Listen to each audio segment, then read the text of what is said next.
Glavna tema je, kako bomo mi živeli odnos z Bogom in med seboj.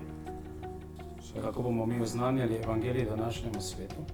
Po eni strani ne razumem, ali je res tako težko sprejeti nam vsem, da pač nekateri ljudje pridejo bližje Bogu pač slavljenjem za to obliko liturgije, drugi potrebujejo, imajo pač bližje in je, ne vem, neokatehumenska skupnost njihova in prek tam notri dobivajo hrano za evangelij. Morda ne bi bil takšen problem, če ne bi imeli v tej skupnosti tradicionalnih kristjanov ljudi, ki so zelo militantno usmerjeni proti vsem oblikam pastorale in bogoslužja, ki se je s koncilom vzpostavil.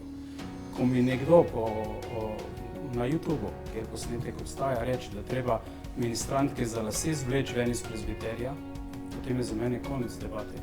Da populacija mladih danes, kakorkoli, v vseh ozirih vidimo to, postaje nekoliko bolj konzervativna. Čutim eno resnično željo po tovrstnem izrazu. Mi v cerkvi se preveč ukvarjamo z mladinsko pastoralo, ampak z njo se ukvarjamo na račun bolj pomembne pastorale, to je pastorale odraslih. Mi smo popolnoma zanemarili pastoralo odraslih, delo z ljudmi med 30 in 60 letom starosti. Vedno znova občutek, da pridejo do mene mladi, ki hočejo zelo veliko od mene. In pogosto, ne vem, sem šokiran ob določenih, bi rekel, zelo kompleksnih vprašanjih. Ne to neki po vrhu, ampak zelo v globino. Hočejo eksakten odgovor od mene. Se pa tu moramo res paziti, pa je, da se ne bomo šli spet klerikalizma. Češ, da bomo pa duhovniki spet te mlade. Kaj bo naša prilika, kaj bo to, kaj bo... Ne. Pri skavtih sem se ravno to naučil. Ekipa mladih, ekipa voditeljev je tista, ki vodi mlade. In med njimi je samo en duhovnik, pa 10 drugih, ki niso duhovniki.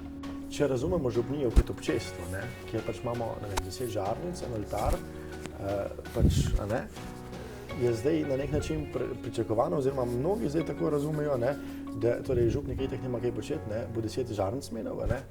Zdaj pri povzdigovanju, ko je po Kristusu s Kristusom, tam bo pa skoraj rabiš pomagati, da kelih prime.